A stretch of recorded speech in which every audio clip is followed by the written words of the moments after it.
This is your 2-minute warning.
Oh, great.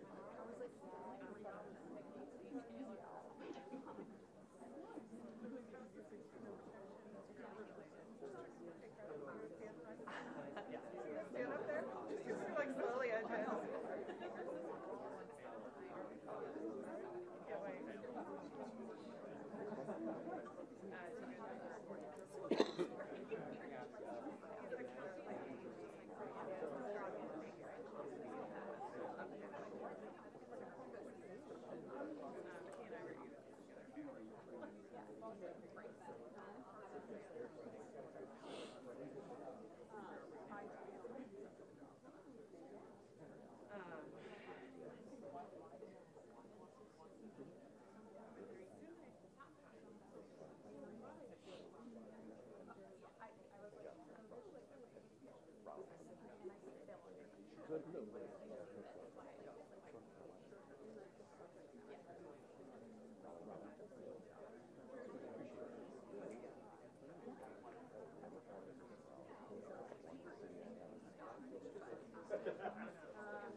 Good morning.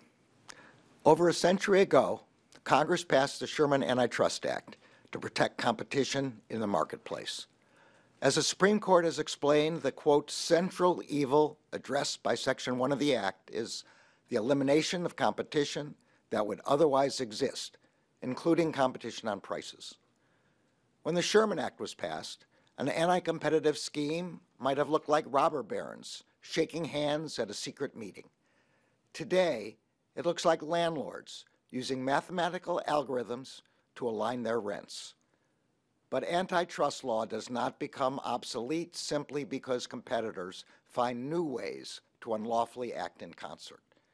And Americans should not have to pay more in rent simply because a company has found a new way to scheme with landlords to break the law. So today, after a nearly 2-year investigation, the Justice Department, joined by 8 states, has sued RealPage, a commercial real estate software company, for violating the Sherman Antitrust Act.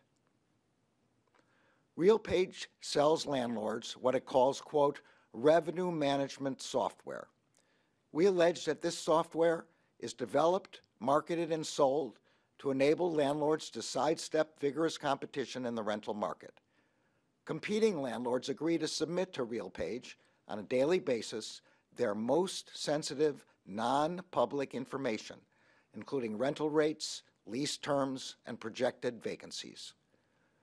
RealPage then combines this data from competing landlords and feeds it into an algorithm that provides real-time pricing recommendations back to the competing landlords.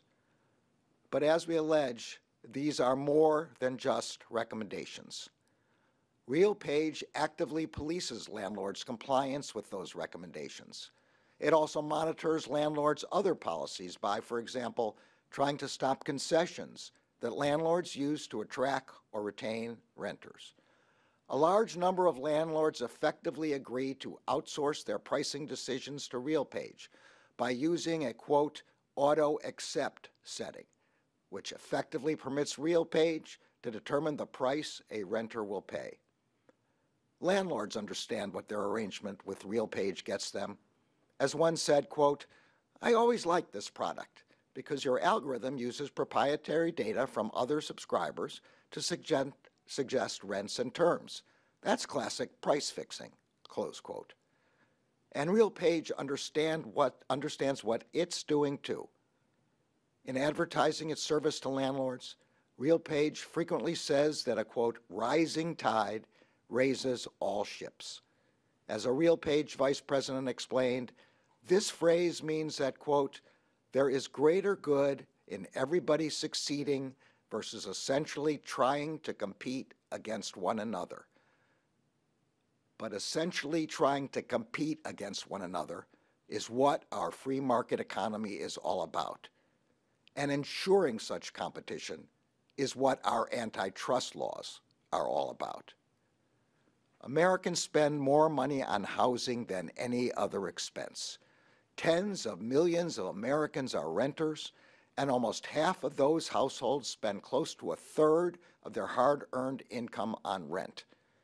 Under the antitrust laws, landlords, like any other competitors, may not share with each other their confidential, sensitive data in a way that permits them to align how they price their products, in this case apartments, and thus cause renters to pay more than they would in a competitive market. Using software as a sharing mechanism or calling it, quote, artificial intelligence revenue management, close quote, as RealPage does not immunize the scheme from Sherman Act liability. The Justice Department takes seriously its responsibility to protect Americans from illegal conduct that undermines competition and drives up prices. We will continue to aggressively enforce the antitrust laws and protect the American people from those who would violate them. I applaud the attorneys and staff of the Department's Antitrust Division for their outstanding work on this case on behalf of the American people. Thank you all.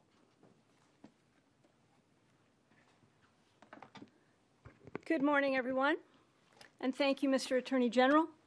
Since the beginning of this administration, our approach to corporate misconduct across the Justice Department has been simple, it's been straightforward, and it's been relentless.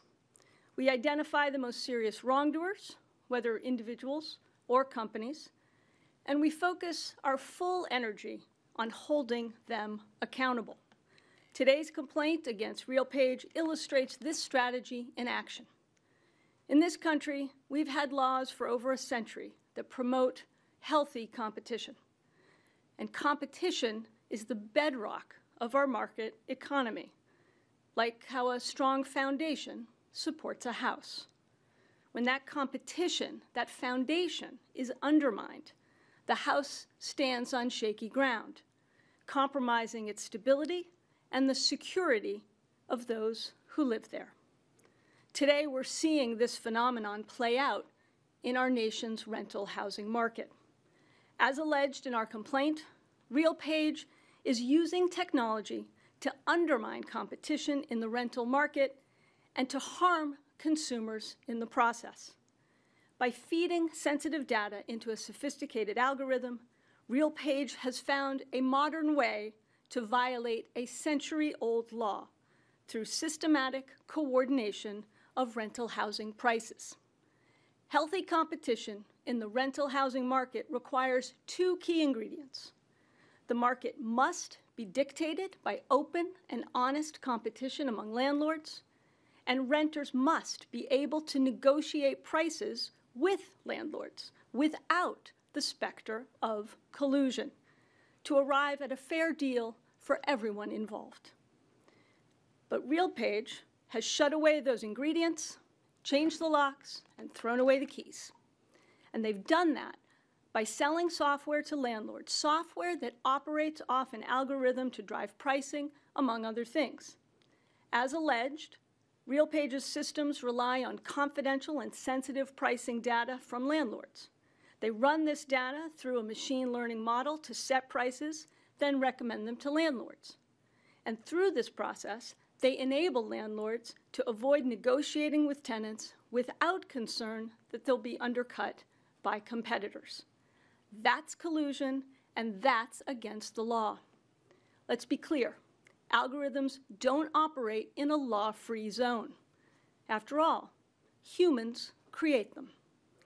Our laws will always apply to the people behind the machines and the companies behind the algorithms.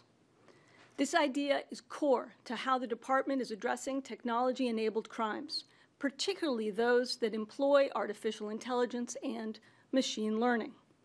Because while the law governing AI is sure to develop over time, our existing laws and our enduring legal tools, including the antitrust laws, already offer a firm foundation. So make no mistake, training a machine to break the law is still breaking the law. Price coordination using AI is still price coordination. And monopolization advanced by an algorithm is still monopolization. I want to thank the women and men of the Antitrust Division and Assistant Attorney General Jonathan Cantor for his leadership and their hard work on this matter. And I want to thank them for promoting healthy competition and fairness across this critical market and for protecting consumers, renters, and landlords alike. No company or individual is above the law, and today's action, once again, makes that crystal clear. With that, I'd like to invite the Acting Associate Attorney General, Ben Miser, to the podium.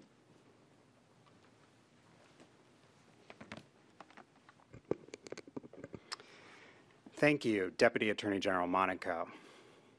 I would like to echo the Attorney General's and the Deputy Attorney General's thanks to the leadership and staff of the Antitrust Division. They have exhibited the utmost professionalism and dedication throughout the long-running investigation that led to today's complaint. This civil action against RealPage exemplifies the department's commitment to combating anti-competitive practices that increase the prices Americans pay on a daily basis. The complaint alleges that RealPage uses its software to collect and share landlords' competitively sensitive information about rental prices, projected vacancies, and lease terms. The software then feeds landlords daily pricing recommendations, taking the guesswork out of understanding what competing landlords are doing. As a result, landlords can align rental prices, and tenants are limited in their ability to successfully negotiate counteroffers or to seek discounts. This type of conduct is egregious, but it is unfortunately not limited to the rental housing industry. We've seen unfair and illegal pricing practices in many different industries, and staff in the Antitrust Division and the department more broadly are working tirelessly to combat these practices wherever they arise. For example, the Antitrust Division is currently litigating a challenge against a company that we allege uses similar strategies to facilitate information sharing among meat processors, leading to higher prices for kitchen staples like chicken, turkey, and pork. And the division recently shut down another information exchange that helped processors to suppress wages and benefits for employees working in poultry processing plants. Separately, in the criminal antitrust context, we've worked to root out price-fixing conduct among pharmaceutical companies. Last year, we reached resolutions with 2 drug companies that admitted to fixing the prices of essential medicines used to lower cholesterol and treat eye and skin infections. Those resolutions required the companies to donate $50 million in drugs, pay $255 million in criminal penalties, and divest the drug product lines that were a core part of the conspiracy. We've also seen unfair pricing practices in the transportation industry. Our civil division and the U.S. Attorney's offices have prosecuted individuals for hiking the prices of used cars by rolling back odometer readings and falsifying vehicle titles. And the civil division has also sued companies for forcing car buyers to pay for expensive insurance that they do not want and do not need. The department remains committed to fighting these and other unlawful pricing practices, regardless of how and where they might arise. Today's suit against RealPage reflects our continued commitment to promoting competition and advancing economic opportunity and equity. I'll now turn it over to Assistant Attorney General Jonathan Cantor. Thank you very much. All right, let's do this.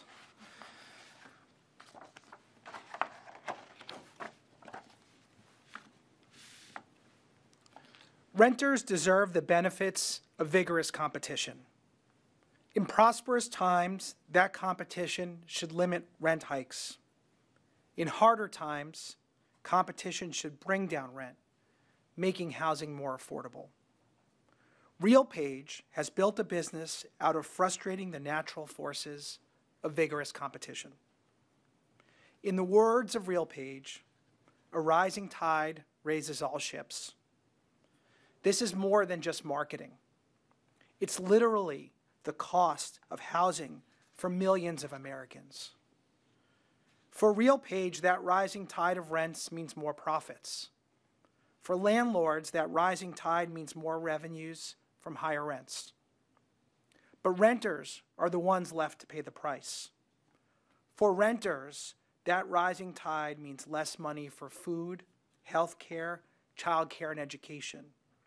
For renters, that rising tide means less money for families to make ends meet. Today, we filed an antitrust lawsuit against RealPage to fight the rising tide of high rent, to restore competition, and to make housing more affordable for millions of people across the country. Our lawsuit is best understood in the words of RealPage's own executives. Here are just a handful of examples. RealPage says its software enables landlords to, and this is a direct quote, drive every possible opportunity to increase price, even in the most downward trending or unexpected conditions. But independent decision-making by landlords, not RealPage, should determine rental prices. RealPage encourages landlords to, quote, eliminate concessions, close quote. But competition, not RealPage, should determine whether a renter gets free a month of rent when signing a lease.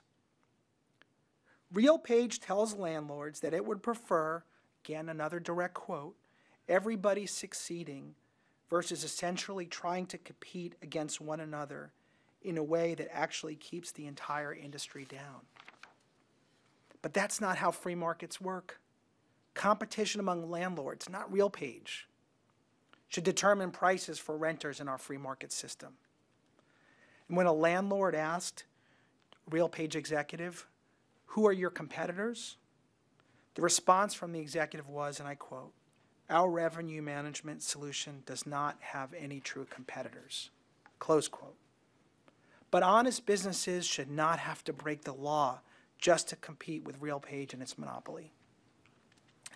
These quotes are just the tip of the iceberg. There are many, many, many more examples in our extensive complaint, which spans over 100 pages. The time has come to stop this illegal conduct. I want to thank the Antitrust Division's attorneys, paralegals, economists, data scientists, and professional staff, many of whom are in the back today. They're incredible for making this lawsuit possible. Over nearly 2 years, they have worked nonstop, going document by document, in line by line of code, to understand RealPage and its anti-competitive scheme. Together with our state partners, This team has proven that antitrust law enforcement can and will keep pace with changes in the technology of lawbreaking. On one hand, we used our traditional economic and investigative tools, such as reviewing internal documents and taking deposition testimony. On the other hand, we also used data science experts to interrogate the code so that we can understand how algorithms use sensitive information from landlords to recommend and set prices. Our lawsuit demonstrates that modern-day wrongdoers cannot hide behind software algorithms and artificial intelligence to violate the law.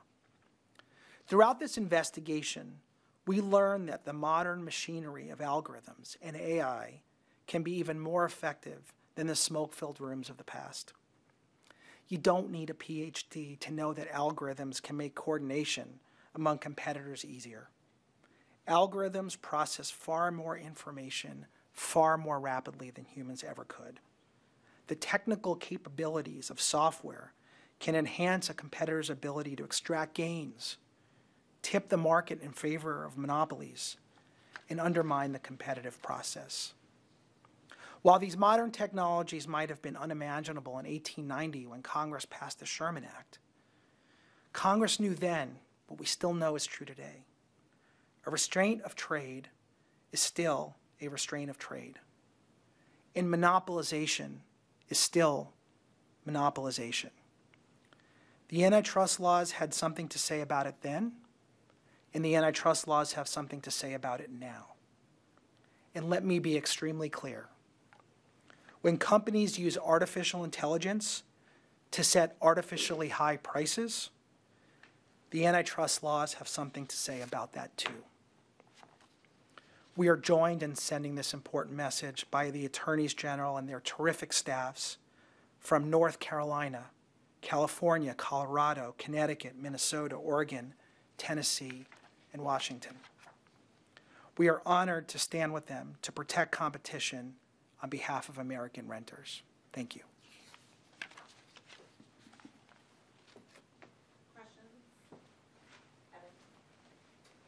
I have an on-topic and an off-topic, if you would indulge, Mr. Attorney General. I guess this lawsuit really does give one explanation of why the rent is too damn high around the country.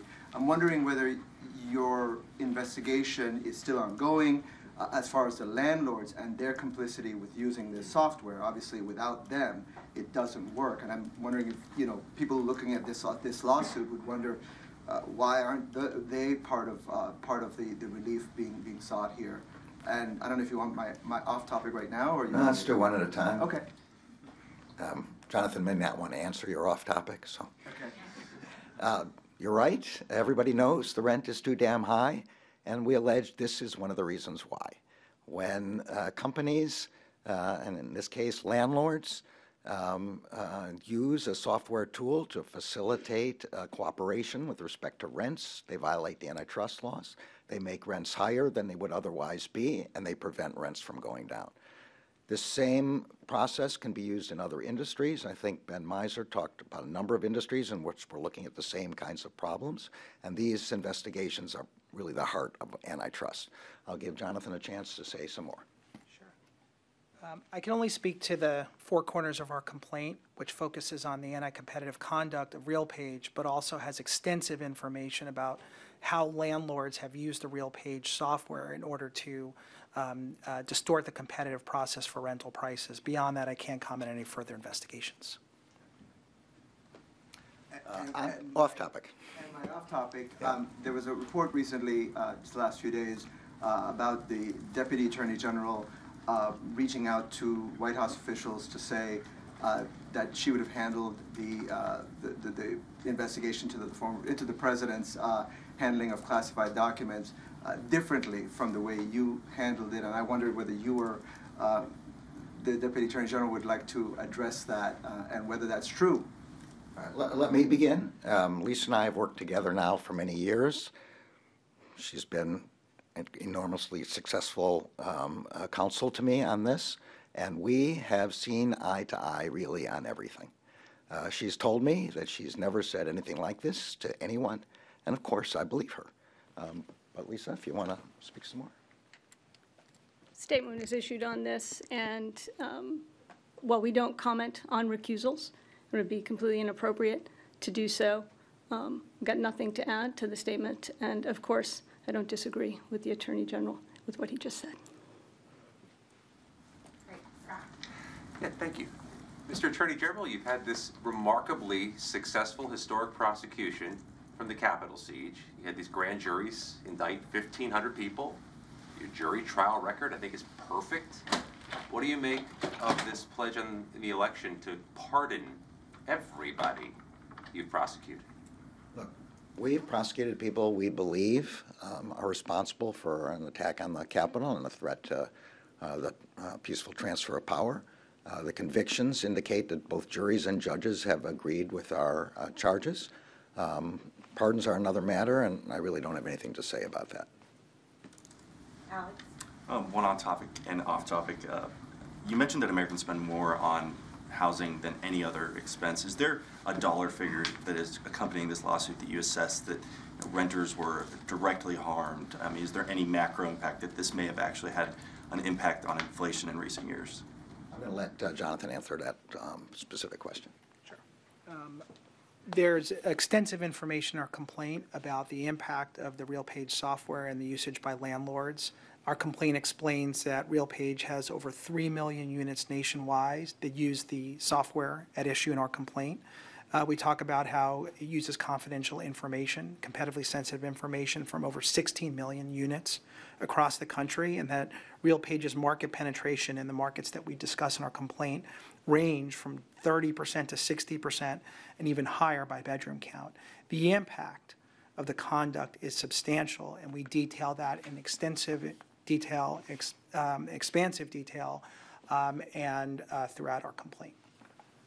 I guess as a follow-up on Scott's question, if you're sitting in these hearings with prosecutors and judges at the courthouse down the street, they're increasingly expressing concerns about the upcoming transfer of power and the potential danger of another January 6th. Do you share those concerns at all?